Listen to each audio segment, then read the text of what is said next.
में कि आप सबको हार्दिक हार्दिक शुभकामनाएं। आज हम माघ महात्म्य के 5वें अध्याय का वर्णन करेंगे। श्री दत्तात्रेय जी कहते हैं कि हे राजन, एक प्राचीन इतिहास कहता हूँ। भृगुवंश में ऋषि का नाम की एक ब्राह्मणी थी जो बाल्यकाल में ही विधवा हो गई थी। वह रेवा नदी के किनारे विंध्याचल पर्वत के नीचे तपस्या करने लगी। वह जितेंद्रिय, सत्वक्ता, सुशील, दानशीलता तथा तप करके देह को सुखाने वाली थी। वह अग्नि में आहुति देकर उच्छावृत्ति द्वारा छठे काल में भोजन करती थी। वह वल्कल धारण करती थी, संतोष से अपना जीवन व्यतीत करती थी। उसने रेवा और कपिल नदी के संगम में 60 वर्ष तक माघ स्नान किया और फिर वहीं पर ही मृत्यु की प्राप्ति हो गई।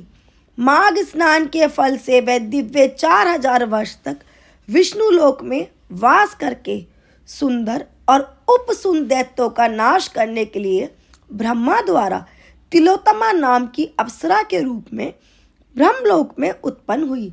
वह अत्यंत रूपवती, गान विद्या में अति प्रवीण तथा मुकुट कुंडल में शोभयान थी।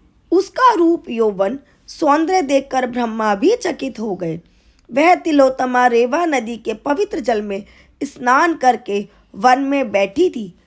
तब सुंद व उपसुंद के सैनिकों ने चंद्रमा के समान उस रूपवती को देखकर अपने राजा सुंद और उपसुंद से उसके रूप की शोभा का वर्णन किया और कहने लगे कि कामदेव को लज्जित करने वाली ऐसी परम सुंदरी स्त्री हमने कभी नहीं देखी।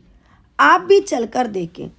तब वे दोनों मदिरा के पात्र रखकर वहां पर आए जहां पर वह सुंदरी बैठी हुई थी, और मदिरा के पान वियल होकर काम कीड़ा से पीड़ित हुए दोनों ही आपस में उस स्त्री रतन को प्राप्त करने के लिए विवादग्रस्त हुए और फिर आपस में युद्ध करते हुए वहीं समाप्त हो गए।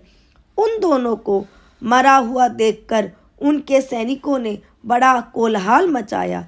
तब तिलोत्तमा काल रात्रि के समान उनको पर्वत से गिराती हुई 10 दिशाओं को प्रकाशमान करती हुई आकाश में चली गई। वह देव कार्य सिद्ध करके ब्रह्मा के सामने आई तो ब्रह्मा जी ने प्रसन्नता से कहा कि हे चंद्रवती, मैंने तुमको सूर्य के रथ पर स्थान दिया है तथा जब तक आकाश में सूर्य स्थित है नाना प्रकार के भोगों को भोगो। सो हे राजन, वह ब्राह्मणी अब भी सूर्य के रथ पर माघ मास स्नान के उत्तम भोगों को भोग रही हैं। इसलिए श्रद्धावान पुरुषों को उत्तम गति पाने के लिए यत्न के साथ माघ मास में विधि पूर्वक स्नान करना चाहिए। बोलो कुंज बिहारी श्री हरदास, जय जय श्री राधे। भक्तों, मेरी आवाज़ की वजह से जो आप लोगों को परेशानी हो रही है, मैं उसके लिए क्षमा मांगती हूँ। मेरी थोड़ी सी तबीयत खराब है, 2-3 दिनों में बिल्कुल ठीक हो जाएगी और फिर से आपकी ये जो कथाएं हैं सही आवाज़ में आपके सामने उपस्थित होगी। भक्तों, अगर आपको ये वीडियो पसंद आई है तो चैनल को लाइक, शेयर और सब्सक्राइब जरूर करें और बेल आइकन दबाना ना भूलें, जिससे हम इसी तरीके से आपकी सेवा में उपस्थित रहे। भक्तों, हमारे चैनल के माध्यम से श्री बांके बिहारी जी के दर्शन, वृंदावन धाम के दर्शन, राधा रानी के दर्शन कराए जाते हैं और भगवत गीता का पाठ, सभी व्रत और त्योहारों की जानकारी भी दी जाती है और मेरे लाडले, मेरे लड्डू गोपाल और कृष्णा के श्रृंगार दर्शन और भोगारती दर्शन कराए जाते हैं।